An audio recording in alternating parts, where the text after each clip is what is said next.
watching the It's Her Time podcast with Cody and Jess. Welcome back to the It's Her Time podcast. I am Cody Sanders, and I'm a holistic health practitioner and functional nutritionist and the host of this show. And in this show, we love to talk about all areas of health that affect our lives as women. And so today I have a very special guest. Her name is Kymber Maulden, and she is a nutritionist as well as a somatic coach, which many of you might not be familiar with that phrase.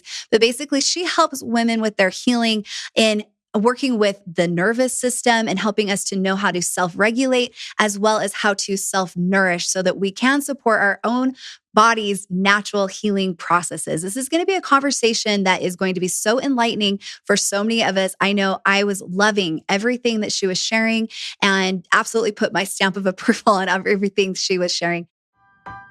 Mixers is a company made for women by women. Each of our products have been carefully and lovingly crafted to support you in all stages of your life, providing you with the optimal health you deserve. Each ingredient we handpick is 100% all natural, backed by science, and chosen specifically to better your life physically, mentally, and hormonally. Each product empowers your body to take charge of its monthly hormonal shift and flows, empowering you to live life to the fullest. Let Mixers take care of your needs from sunup to sundown, and you take care of the rest. Check us out at mixers.com, Mixhers. Kymber, I'm so excited. In the intro, I told our audience a little bit about you and what this exciting conversation is going to be all about. But I always love the audience to just hear it straight from you right at the beginning, a little bit about who you are, what you're so passionate about, and what you're hoping we're going to be able to discuss today.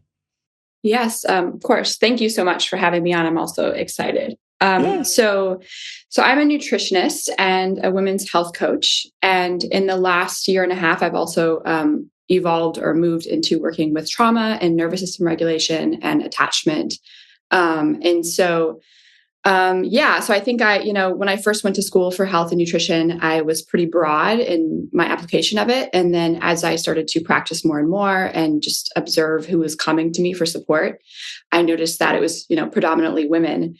And so through really dialing in who I work with, I got to understand a lot more of women's health than I had expected. I didn't realize up until that point how much of what we get taught about health isn't really specific for women. So true.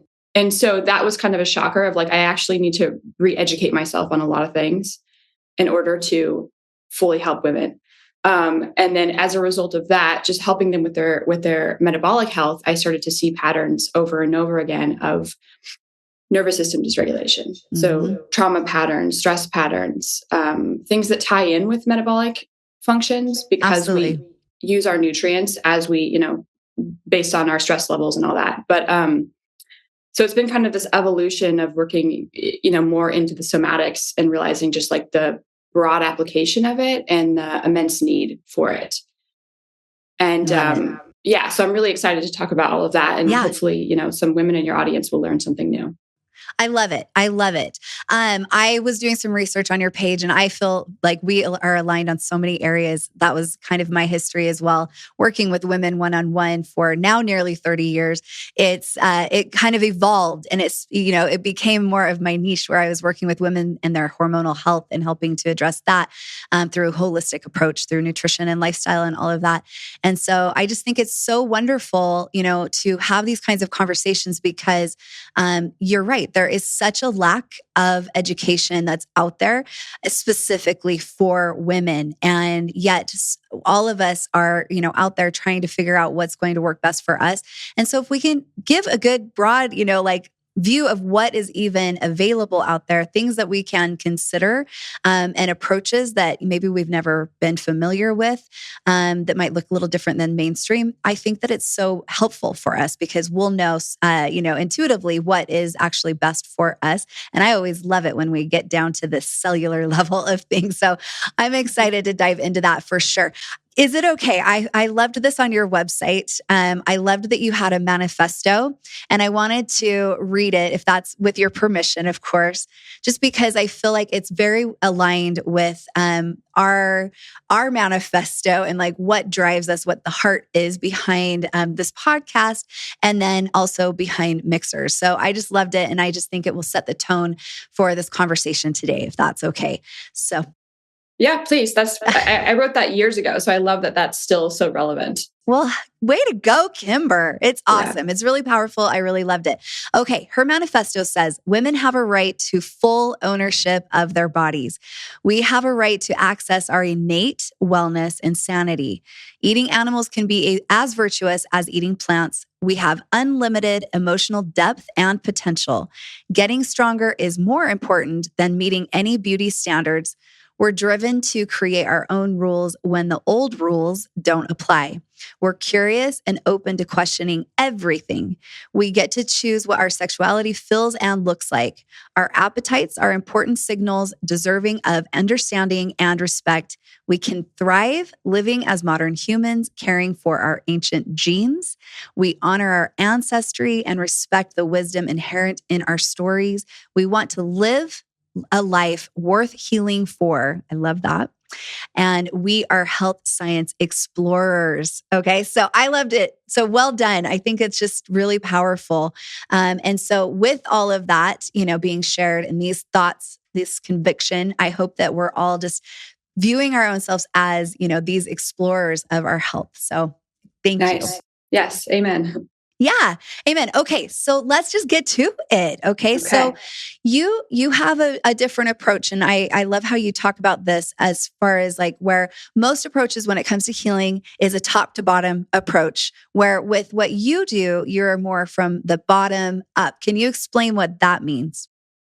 Yeah. And I also would say that I'm both. Okay. I use both. And most, I'll explain what those are in a minute, but most of what we I think apply in this culture and do in this culture and practice in this culture is top down. Mm-hmm. So I think for the sake of accessibility, for the sake of like meeting people where they're at, I do practice a lot of top down support. But that basically means like when you're in somatics, when you're practicing top down, it means you're going through upper corticoid functions of the brain. So you're using cognitive faculties to change the nervous system, to change the functions within the body and the metabolism.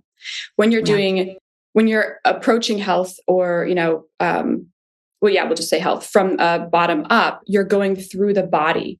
You're going directly into the nervous system through the body to then access those parts of the brain and shift those parts of the brain.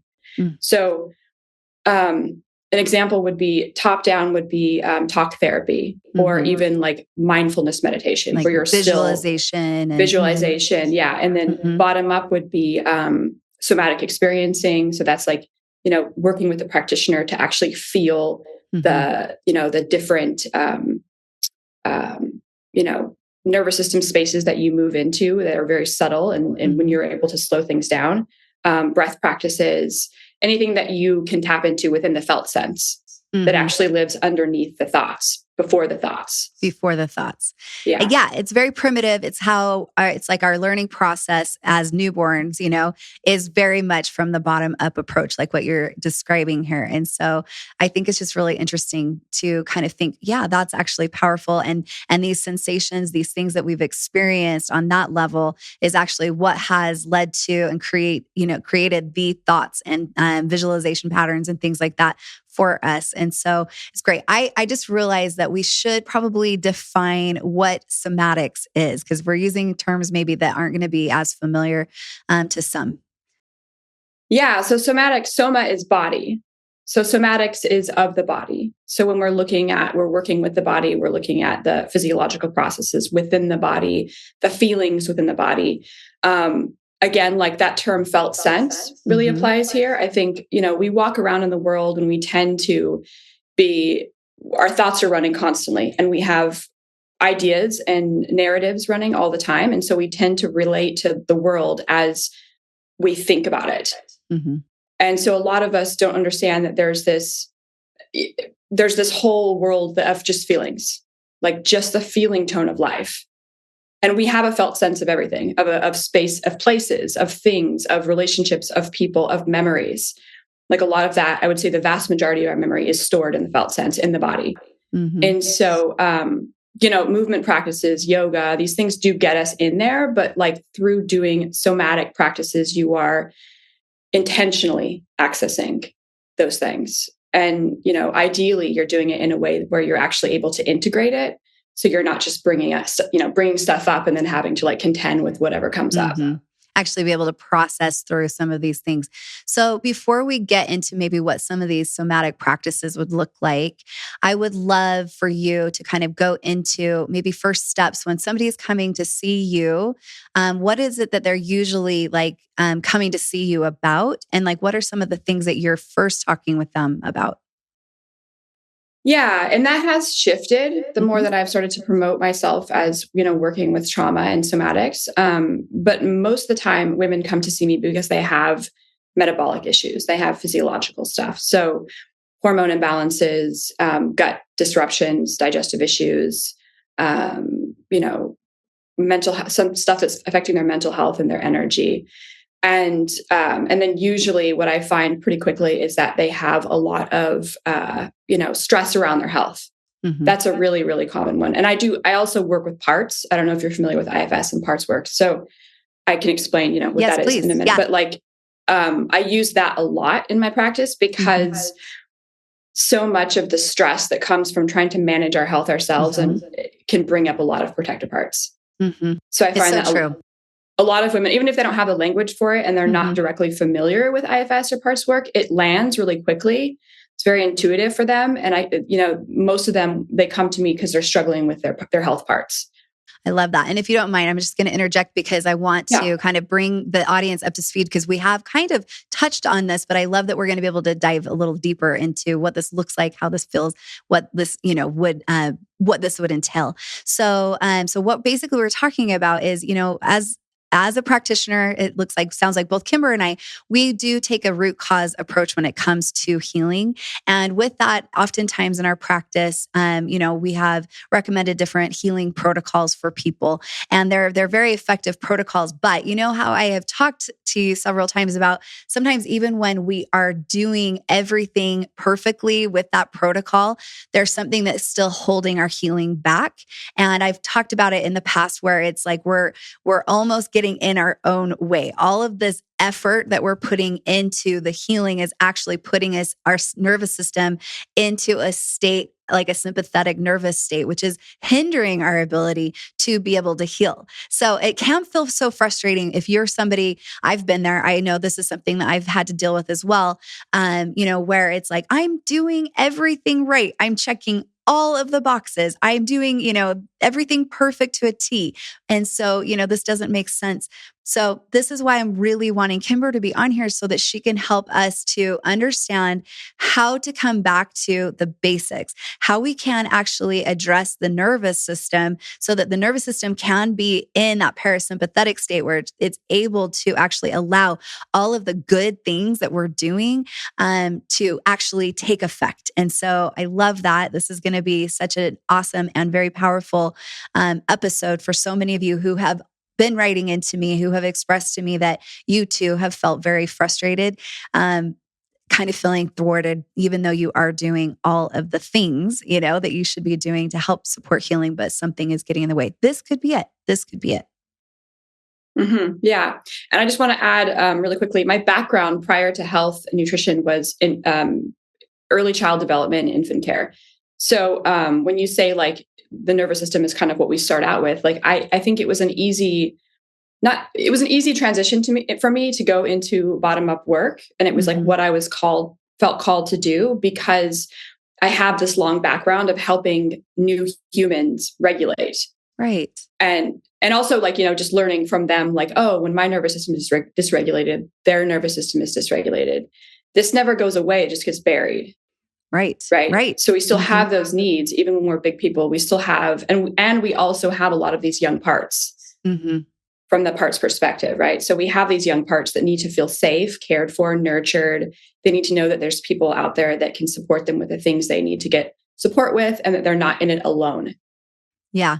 And it's something that you're right has been kind of missed. We've kind of brushed over, we've buried, we've kind of moved on. And maybe felt like that wasn't something that we needed to be focusing on because we are capable adults. We're not as dependent, on others for our care and our safety and all of that. But all of that is still wired within us. And so if you are struggling with, this, like we've just described, this inability to feel like all of these healing protocols, these healing approaches are not taking effect, this is something you should go back to. And it does, it becomes, very foundational, going right back to what we first experienced, even in the womb, and so on. And so that's where I'm like excited, because I want you girls to know that there are techniques out there. There are these tools out there for us to be able to, because sometimes we can hear this and we're like, oh, that's very interesting. And I feel like that could be applicable to me, but I don't even know how to access that kind of approach. And so that's where I think this is going to be really cool to really kind of hear, like, okay, we know that the people that are coming to work with you, Kymber, are people that are dealing with metabolic issues, and that's affecting a whole myriad of things. And so now let's say you start to uncover, some of maybe the roots to all of the stuff that they're dealing with, right?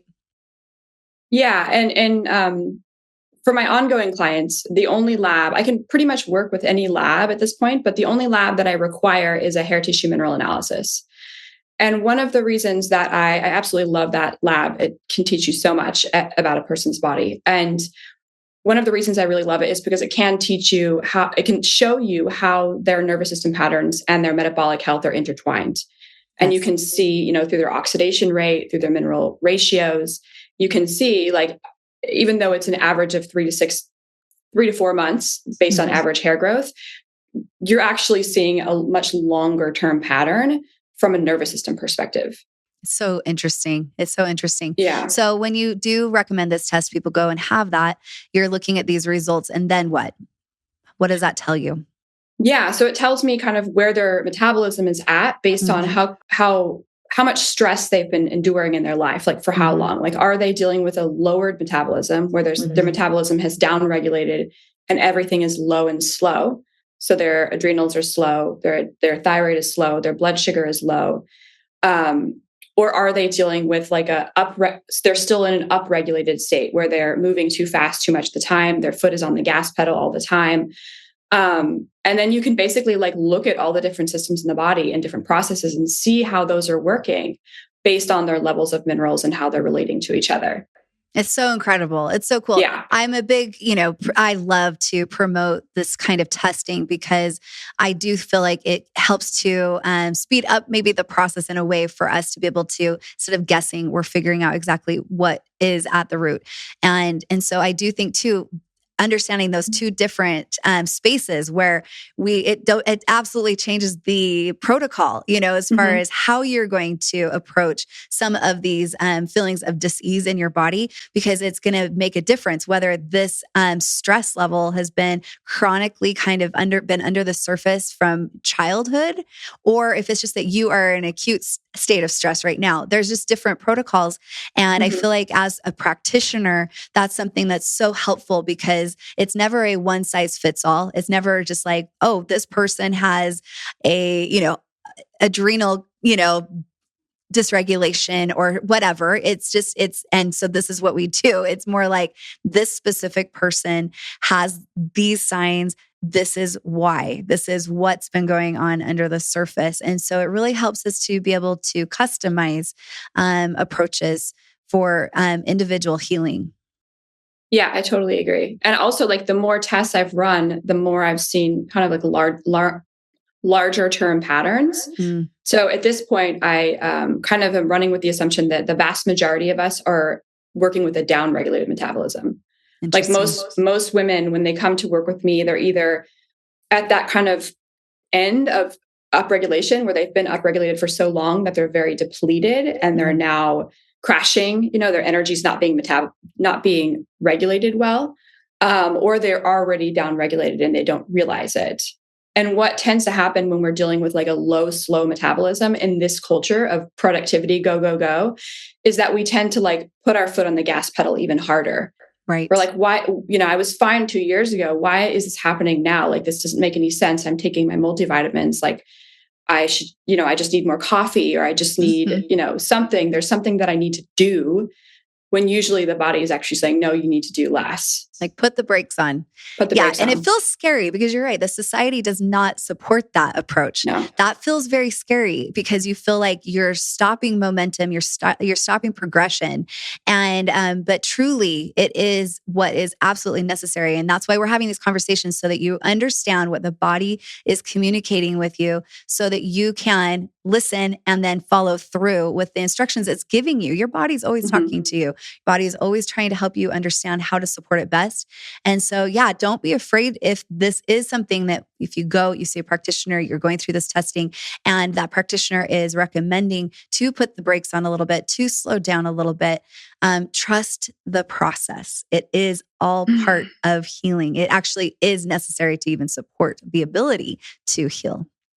Yeah. Slowing down is absolutely essential for healing. And I think a lot of us are, it's adaptive to move fast. And so I think a lot of us, we move fast, we stay in a fight or flight state for a reason. And like in my neurology work, applied neurology that I do with it's called neurosomatic intelligence. And we talk a lot about like a minimum effective dose. So if someone has been in like an upregulated flight state for a really long time, obviously that's not sustainable. But if you just tell them, oh, just chill out, like just stop moving so fast, be still, do sitting meditation, you could actually potentially increase the threat that their brain is interpreting, because they have been moving fast for a reason. They've been out of their body for a reason. So we have to slowly move into a safer and safer state where they feel like they can actually drop into their body. They can do less. They can they can delegate more. Because it really comes down to survival. Like, we move at the pace we move at because on some level we're trying to survive. We're sensing threat. And so I don't know, you girls, if you're listening, if you've ever, because I talk about how important it is to meditate. And I've had several of you guys share with me about how you literally feel anxiety when you try to meditate, and you're like, it's supposed to do the opposite of this. What is going on? And so this is what Kymber's describing. So it's not that meditation isn't absolutely so beneficial. We encourage all of you to do it. But if you are experiencing that, this could be a telltale sign that you are in that heightened state of stress. And so there are some things that you can do to kind of help bring about that sense of safety, so that the meditation, the deep breathing, all of that can actually reduce the level of anxiety rather than exacerbate it. Yeah, exactly. And I think I have spent a lot of my life in flight.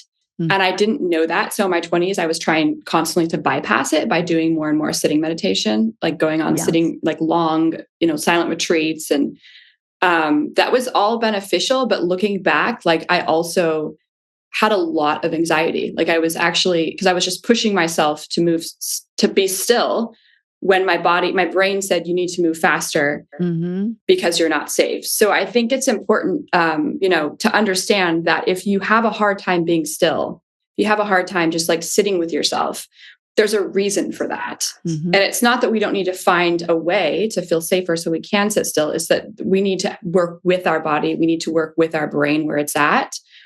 And I think that is one thing about somatics that can be, I think, triggering for people. I've heard this before, like, because there's so much information out there online and, about doing somatic work. And so if you're just picking and choosing stuff online to do, and you're not really tailoring it to your specific needs, you could potentially trigger more stress, because you're just, again, kind of like there's a power over going on, which happens a lot in this culture anyways. We want to like control our bodies. Right. So you're trying to control your anxiety by like making yourself be still. And for some of my clients, and even myself, if they have a lot of anxiety or those upregulated states, I have them go for walks. Like, I actually have them do meditation with their eyes like open. Moving meditation. Yeah. Or I have them, do more neuro drills so that they actually they can get themselves like immediately can get themselves into a more parasympathetic state and then meditate. So great. Yeah. And so I don't know if our audience has ever heard about neuro drills, and what that is. And so do you mind explaining a little bit more about what that looks like? No, not at all. It's actually a fairly new area of like somatic support. And so I feel really excited to talk about it because a lot of people have not heard of it. So I went through a training called Neurosomatic Intelligence, and that is essentially leveraging the brain's neuroplasticity for the sake of changing pretty much anything in the body, because the brain controls every aspect of the body. So the theory is like, because we have this brain that, or let's just say like humans work in loops. We take in inputs. So sensory inputs, cognitive inputs, the brain interprets those. And then as a result of the interpretation, it gives us outputs. Most of the time, what we want performance outputs. So like that could be something really small, like putting our shoes on, brushing our teeth. We tell our brain to do something, and then the brain sends a signal back and we do it, right? Like without even thinking about it. Right. What a lot of us are dealing with, however, is something called protective outputs. And that's a stress response. That usually, that means the brain is either not getting clear information from the body, or it's interpreting the information it's getting as a threat. As a result, it's causing us to contract. We basically have a survival response. And this could be, again, like it could be very subtle, or it could be something very big. As a result of that, neurodrills or applied neurology, we do tests to look at how well the brain is connecting to, different parts of the body, looking at the different ways we take information in, and then using our senses and whatnot. And then based on our assessments, we can tell like what areas of the body and the nervous system do we need to support? Right. Like where are we dealing with what we call deficits, which is like your brain could be sending a signal to your knee and it's not getting there, or it's delayed, right? Like you might not think that's a big deal, but if you have a lot of those throughout the body, then your brain is dealing with a lot of threat. Right. Like a higher level of threat. So then if you have that on top of trauma that you have never resolved, or nutrient deficiencies, or a stressful job, just consider like how much more stress your brain is dealing with. And as a result, how many more protective outputs you're going to have, which show up as symptoms. Right. Right. Yeah. So interesting. Thank you. I love it. I think that every person is dealing with this. This isn't something that's like, oh, some people, this is just how we're wired. This is from the beginning. It's taking in everything that we've ever been through, everything we've learned, everything, that we're trying to do to support our health or our, positive thinking or whatever it is. Everybody is being affected by this. And so I think it's so amazing. What a cool area of science to be able to understand how to track that. I think, wow, that's so powerful because it really does kind of uncover a lot. It helps us to understand what needs to be addressed. And so let's just say we've uncovered a lot of information, and it's going to be so unique to each of us. Then what? What is the next step here? What do we need to be trying to do beyond just this discovery? Yeah. So I think, again, it depends on the person's individual deficits, their stress patterns, their health history, all of that. So I really do take quite a full, intake first. And then usually we'll start with the things that are easiest for them, that are most available for them. Again, that will vary, but I do think for a lot of my clients, changing their diet is actually easier. Changing what they eat, their nutritional intake is one of the more easy inputs to shift. So we tend to, again, work where they're at. But there's so many little ways that we can integrate, because basically what we're doing is we want to change the inputs. Yes. Right. One of the things that is really unhelpful about the approach to health and in the medical system, for instance, is we're looking at outputs. For the most part, we're just looking at outputs. They might, talk about stress a little bit or whatever, right. But most of the time people get these big protective outputs that have been cumulative. They've been there for a while and they've turned into some kind of diagnosis, some disease. And then we're given something to change that output. But we're not really talking about all of the various inputs that we're taking, in, and then the potential for miscommunication where the interpretation of that input is there's an outsized stress response to something. Right. We're having a threat response to something that may not be threatening. Right. So this work is basically like changing inputs, and there's so many ways we can do that. So food is just one, but we can also look at light. We can look at like working with thermoregulation. So looking at our body's temperature and how we can get our body's core temperature up. Hypothyroid is like an epidemic issue. And so making sure that we keep our core body temperature up is a big one. Looking at how we, take in information. Like I talk a lot about the ocular system and like how when we're looking at screens, which is like a vast majority of the population these days, we're activating a particular function of the ocular system that puts us into a sympathetic state. When we're looking at like a sky, like I have a big window in front of where I'm sitting right now, and I can see the sky and a bunch of trees. When we're looking at the sky and we're looking at like an open, beautiful scene, we're activating a completely different part of the brain that naturally downregulates us. So interesting. Like I literally just have clients go outside on their lunch break and stare at the sky for 15 minutes. I do that too. At Mixers. I'm like, let's go.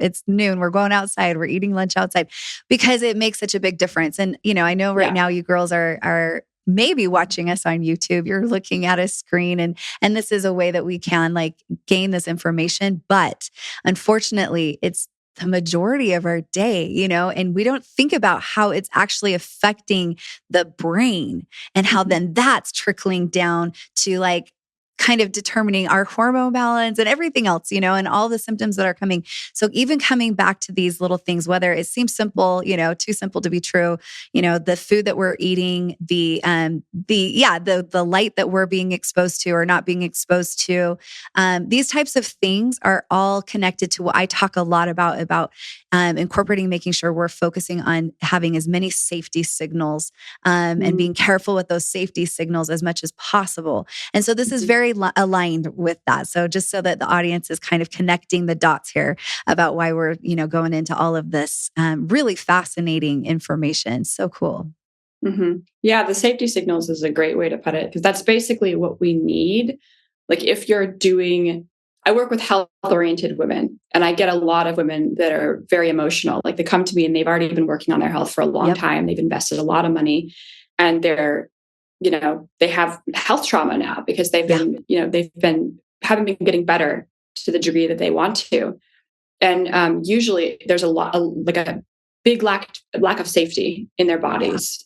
And so sometimes doing less, taking in less information, less research, stop researching, like less supplements, less dietary rules. Sometimes that's actually the thing they need to be doing, because it's too much. And it's actually, moving them farther away from that sense of like, I'm okay. Yep. I'm not a ticking time bomb. I don't need to micromanage myself. I'm going to be okay. Like I can have labs that are off. I can have metabolic markers that aren't perfect and I'm still okay. Yeah. You're still here. You're functioning, you're doing things. And yes, it's okay. Cause I know when people are in this state, physically or even mentally, it is uncomfortable. And so it's our nature to want to try to do everything we can to bring ourselves back into that comfortable state. But to your point, Kymber, it's kind of similar to what I was saying before. Sometimes we can get in our own way.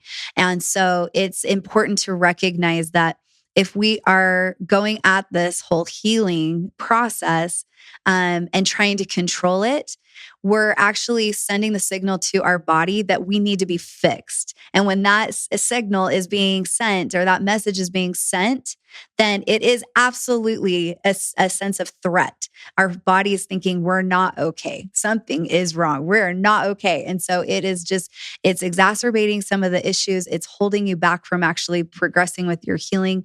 And I just think it's good to remember and just always be, just try to remind us that the things that we're talking about today, the things that we're doing to help support our healing are amazing tools.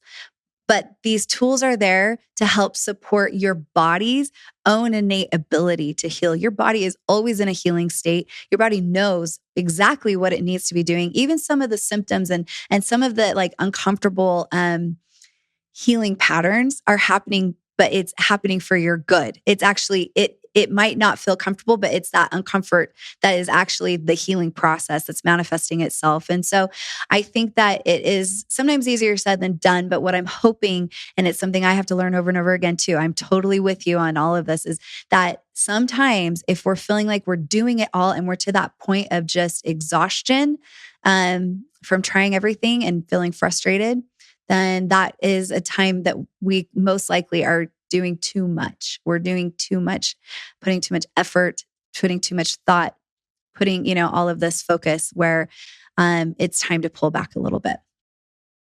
Yeah, definitely. And there's two things I guess could say to that. One thing is perspective matters. Like if you're someone who's taking on your health, then that's kind of a new thing in this culture. Like, if you look just back like 30, in fact, a lot of people still operate this way, but I would say definitely, 30, 50 years ago, we outsourced our health to doctors. They knew what was wrong. They knew what to do, even if it was kind of, they were doing something like bleeding us or, something that was hurting us essentially. We outsourced that to their expertise. And so what's happening nowadays is like, there's a greater and greater mistrust of institutions, of doctors, of the medical system in general. And so you have more and more people who are doing their own research, who are doing their own personal like N of one experiments on their, with their health. And that's beautiful. And that means you're taking on a lot. You're focusing on your health in this way that, so I see two extremes in my practice. There's the women that are overwhelmed because the hypervigilant parts have been woken up because of the amount of focus they're placing on their health. Yeah. And then I see the other end, which is the avoidance, right? Where it's like, we don't want to deal with those hypervigilant parts. We know they're going to wake up if we start focusing on our health. So we just don't even deal with it. Right. So there's two extremes. And then, so just knowing that that's okay, like you're dealing with protector parts around your health because your health is a very precious, vital aspect of you. And you're doing it, this is a new phenomenon to some extent, and it can be a very isolating phenomenon in a culture where we're still being told to outsource to someone else. Yes, absolutely. Sorry, I interrupted you. What was okay? I was just gonna totally. I was just going to say, yes, absolutely. And I was just going to share just kind of my own, because I always talk about how we need to be our own best health advocates. And that is absolutely true. Kymber's explaining that things have kind of shifted from where we are now becoming more involved in our own healthcare. But I want to be clear that you understand when I'm saying we need to be our own best health advocates, it's not that we need to do it all ourselves. It's important to be educated. It's good to have the right knowledge of what tools are available, what tests are available. It's good to be knowledgeable about good nutrition and, all of the stress management protocols and things like that. But it is something that it's more about making sure that you are involved in creating that health support, that team around you. And being more involved in that is a good thing to do. And for me personally, even as a practitioner, I tend to, and I'm sure maybe Kymber could relate to this because I feel like when I talk to other practitioners, they're like, oh, me too, where it's like, we have the knowledge, we have the tools. And so we're very guilty of trying to do it all ourselves. And then we get stuck in this pattern that we've just described. And for me, it has been a process to learn how to let go and be able to turn over some of the thinking, some of the care to other practitioners. So even though I am a holistic health practitioner and a functional nutritionist, I'm still working with doctors and other healthcare practitioners to help support me, in areas to kind of offload some of that stress that I was taking on that was totally hindering my ability to be able to manifest that, that healthy state that I'm always striving for. So. Yeah, I can totally relate to that. Yeah. Definitely. We're not isolated nervous systems. We're a network of nervous systems. And so the more that we can send the signal to our brain that we're not alone in this, then the more, we'll feel that relief that will allow us to progress more. I love that. And then the other thing I wanted to add was, part of that manifesto you read at the beginning, having a life worth healing for. I think that's a really important point because I think if we've been struggling with our health for a long time and we've made it a focal point of our lives, then we can forget that like we're doing the healing work so that we can access a better life. And we want to have those relationships. We want to have we want to have the aspects of our lives that make us feel like showing up and being healthy is worth it. Yes. And I think one of the reasons that I moved more into relationship, especially as I started working more with trauma, is I see this a lot, this pattern of isolation, of not having, the relationships, the sexual intimacy, the time to just relax, to lounge. Mm-hmm. I see more and more of that missing in a lot of women's lives. And I think it's those protector parts that come up, those hypervigilant parts that come up around our health. They show up a lot of times. They show up a lot more pronounced when we're lacking community, intimacy, things that we cannot live without, that our like system cannot handle being without. So that's another one that's really important, I think, is like understanding, like, if you are really struggling with your health, if you're doing all the things, you're taking all the vitamins and the supplements, you're eating well, and you're still struggling, like, are there aspects of your life outside of your immediate health that need support, that, are where your needs are not met? And I think relationally, that's especially important. Like, are you really happy in your relationships? Are you isolated? Are you lonely? Are you sexually unfulfilled? Yeah, we don't always recognize that or pay attention to that. We do pay a lot of attention to the food that's on our plate or the way that we're moving our bodies, and think that that's what's going to determine, whether we are healthy or not. But there are so many different areas of our life that feed us and nourish us. And that's part of what I used to do in my practice as well, is really investigate all of these different areas of our life and understand that our ability to be able to, take the nutrients that we're, eating off of our plate, or to, see the benefit of the exercise and all that hard effort that we're putting in physically to like take hold. It could be not even that you're not doing enough there. It's that you may be lacking in nutrients, as far as like you're saying, with our relationships, with our creativity, with our spiritual connection, with so many different areas of our life. It's so important. It's like a pie chart. You can look at all of these different areas of life that feed us. And many times, we talk in my practice, I talk about like primary food versus secondary food. And not just meaning that food and the exercise is more secondary than the other areas of our life are more primary. And when our primary food and our nourishment is solid there, then the secondary food just kind of falls into place, and our body's more able to be able to utilize those efforts and to be able to make them take hold. So absolutely, I'm so glad that you brought that up, because it is absolutely something we should be addressing when we are looking at whole health, every part of the, our lives. And then I just, absolutely, that's my heart and my mission too, with these messages and these conversations that we're having on this podcast, and with the tools that I recommend, or even the supplements that I create.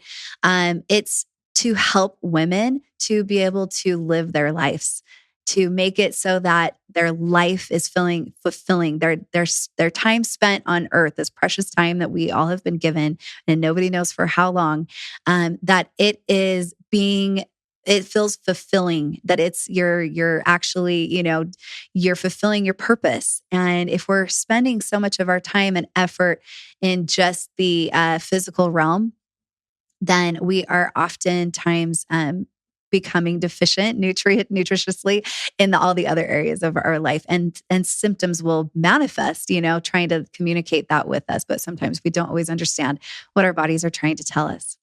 Mm-hmm. Yeah, 100%. And I think like a lot of us have, especially with women, we have a lot of strong protective parts that tell us that we need to look good, eat well, be a good person. And so that's why women are more likely to diet. We're more likely, there's all these things that we try to do to manage our value through managing our body. Yep. And so if we don't have those like deep, meaningful, safe connections, human connections, deeper meanings in our life, then those, again, that I need to micromanage this. I need to be perfect. The nervous system, perfectionism is a nervous system pattern. And so we get more sucked into that nervous system pattern of like, I need to eat perfectly. I need to get the right labs. I need to, take the right supplements, get the right body size, whatever it is, to make up for the fact that I just genuinely do not feel safe. Right. And once I feel like I've gotten to this, supposedly once I get to this place of perfection, then that like aching loneliness, will go away. Lack of safety will go away. Of course it never does. Right. So like we can work at that for years. And so it's really important to understand that like we deserve to have those things regardless of whether we have symptoms. Yep. Oh, so good. Kymber, This is just so good. So powerful. I feel like we could talk forever and need to talk about this more and more and more. But I think this is a good way to introduce this thought, and recognize that, it's important for us all to, yes, be our own best health advocates, to surround ourselves with the right team that can support us. But more than ever, it's so powerful when we can give our bodies safety signals and have the thought that we are good enough, that we are worth living, addressing these symptoms for. Our lives are beautiful right now. And all of these things that we've just discussed, I think, and so much more, but the things that we've just discussed in this conversation. So of course, I want our audience to be able to dive into this as deep as they want to go. And so I want them to know the ways that they can maybe connect with you, or maybe some great resources that you recommend or offer. So please, would you share those things with us? Yeah, of course. So as far as social media goes, I'm mostly just on Instagram. So you can find me on Instagram, Kymber Maulden, just my name. And then on my website as well, Kymber Maulden, you can see kind of what I offer. I do the only one-off I offer as far as coaching is a hair tissue mineral analysis one-off. Just because I feel so passionately about that I think that if you are limited resources, if you don't have the time or the resources to invest in more ongoing coaching support, then that's a really great place to just kind of like get a good sense of where you're at metabolically and stress, nervous system wise. Otherwise just, you can subscribe to my emails. I talk about all of this stuff every week. On Sunday, I send it out. So that's a great place to kind of get a taste of more of these conversations. And then, follow me on Instagram and amazing. And of course, we're going to have all of this linked in our show notes so that it's an easy, find, because this is invaluable information. It's something that could be one of the missing links, or maybe even the whole missing link. But I love that you're giving us such accessible starting points here. And so thank you for providing all of that. You've been an amazing guest. I've loved all of the knowledge that you've shared with us, and you've presented it in such a way that's, I feel like it can get sciencey and it can get a little bit, so it's not familiar with us, but I feel like you really did a great job in helping us to understand this whole process and these different modalities that are available for us. So thank you so much for being a guest. We really appreciate it. And thank you, girls, for tuning in. We love having these kinds of conversations. We love our community. It's a big reason, the things that we've talked about with Kymber today about why Mixers feel so strong about having a community. It's because it is a healing resource as well. It's very important for us to come together and not feel like we're all alone in these healing processes or healing journeys of our own. So we love having you girls. So the more we communicate with each other, whether it's through our Mixers Girl community, if you go to our website, Mixhers, MIXHERS.com, you'll see that we have a community. That's where we communicate about these conversations on the podcast. It's where questions can be asked in the Ask Cody section. There's even individual communities where you can go and find other women who are in similar life stages. And, it's a great place for us to connect and to feel like we are there for each other. So, Kymber, anything else you wanted to share with the audience? No, I think, I guess one last thing I would say is, as a sex, women we've had to really push ourselves to, elevate ourselves intellectually, economically, socially. And so for that reason, I believe we do have a lot of stress that we're sitting on just from generations of women having to go through that. And so I think slowing down and going easy on ourselves and understanding that like our inherent value isn't in what we're doing, is a incredibly important and liberating aspect of being healthy as a woman. Oh, okay. What a great thought to end on. I hope that stays with us throughout this week. Just keep that top of mind, girls. Again, thank you so much for tuning in. We will continue these kinds of conversations next week. And until then, just have a very happy and healthy week. Talk soon. Bye.